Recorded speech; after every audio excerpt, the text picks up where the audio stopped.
दोस्तों आज के इस वीडियो में हम बात करने वाले हैं भारत के टॉप 10 भ्रष्टाचारी विभागों के बारे में। जी हाँ दोस्तों, तो प्लीज वीडियो में आप बने रहिएगा अंत तक। दोस्तों, भारत में भ्रष्टाचार एक ऐसी समस्या है जिसने कई दशकों से देश को जकड़ रखा है। भारत को आजाद हुए लगभग 78 साल से भी ज्यादा हो चुके हैं, लेकिन भ्रष्टाचार की जड़ें अभी भी बहुत गहरी है। हालांकि सरकारों ने इसे समाप्त करने के लिए कई सारे कदम उठाए हैं, लेकिन इसे जड़ से खत्म कर पाने में अभी तक पूरी तरीके से सफलता नहीं मिल पाई है। हाल में ही नेशनल क्राइम इन्वेस्टिगेशन ब्यूरो यानी कि शॉर्ट में हम इसे एनसीआईबी भी बोलते हैं, भारत के सबसे भ्रष्ट विभागों की सूची जारी की है। यह लिस्ट जनता की शिकायतों, मीडिया रिपोर्टों और ट्रांसपेरेंसी इंटरनेशनल जैसी संस्थाओं के आधार पर तैयार की गई है। दोस्तों पहले नंबर पे पुलिस विभाग आता है। भारत में सबसे भ्रष्ट माने जाने वाले विभागों में पहला नाम पुलिस विभाग का आता है। रिश्वत मांगने, फर्जी केस दर्ज करने, चेकिंग के नाम पर अवैध वसूली करने और जमीन विवादों में पक्षपाती रवैया अपनाने के आरोप में पुलिस पर लगातार आरोप लगते रहे हैं। इसलिए इस विभाग को पहले स्थान पर रखा गया है। नंबर 2 पे आता है राजस्व विभाग, इसको इंग्लिश में रेवेन्यू डिपार्टमेंट भी कहते हैं। इस विभाग में धांधली की खबरें अक्सर सामने आती रहती हैं। यहाँ बगैर रिश्वत का कोई काम नहीं होता है, चाहे रजिस्ट्री करानी हो, दाखिल खारिज कराना हो या फिर जमीन के जुड़ा कोई अन्य मामला हो, सभी में रिश्वत मांगी जाती है। दोस्तों इस विभाग को नंबर 2 पे रखा गया है। नंबर 3 पे आता है नगर निगम, नगर पालिका। नगर निगम और नगर पालिका विभाग में रिश्वतखोरी की घटनाएं आम हो चुकी है दोस्तों आज की डेट में।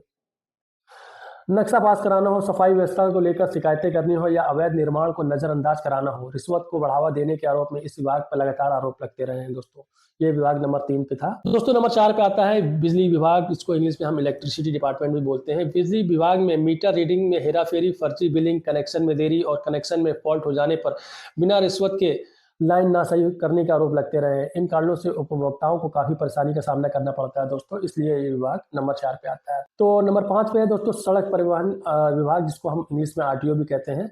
आरटीओ भी भ्रष्टाचार से अछूता नहीं रहा है दोस्तों। बिना टेस्ट के ड्राइविंग का लाइसेंस देना हो या वाहन पंजीकरण में रिश्वत लेना हो और या अनफिट वाहनों को फिटनेस सर्टिफिकेट प्रदान करना हो। दोस्तों नंबर 6 पे आता है स्वास्थ्य विभाग, यानी कि गवर्नमेंट हॉस्पिटल। सरकारी अस्पतालों में दवाओं की आपूर्ति में भ्रष्टाचार, डॉक्टरों की अनुपस्थिति और ऑपरेशन के लिए मरीजों को निजी अस्पतालों में भेजने जैसे आरोप सामने आते रहे। इसके साथ ही महंगी दवाओं को लिखकर कमीशन खोरी की घटनाएं इस विभाग में आम बात है।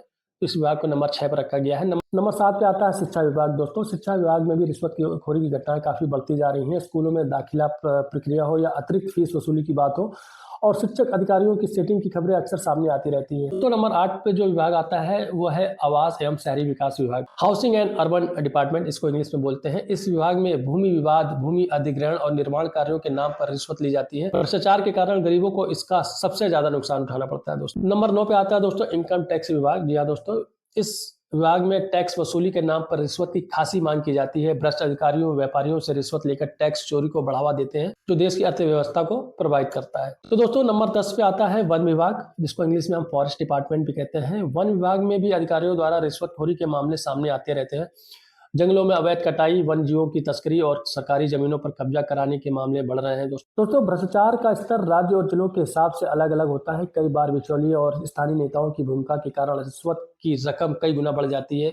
इसमें एक हिस्सा संबंधित अधिकारी के पास और बाकी बिचौलियों के पास चला जाता है, जिससे जनता को काफी परेशानियों का सामना उठाना पड़ता है। भारत के इन भ्रष्ट विभागों का भ्रष्टाचार अब तक खत्म नहीं हो सका है पूरी तरीके से। प्रशासन और सरकारी अधिकारियों को इस पर नियंत्रण पाने के लिए और अधिक कड़े कदम उठाने होंगे।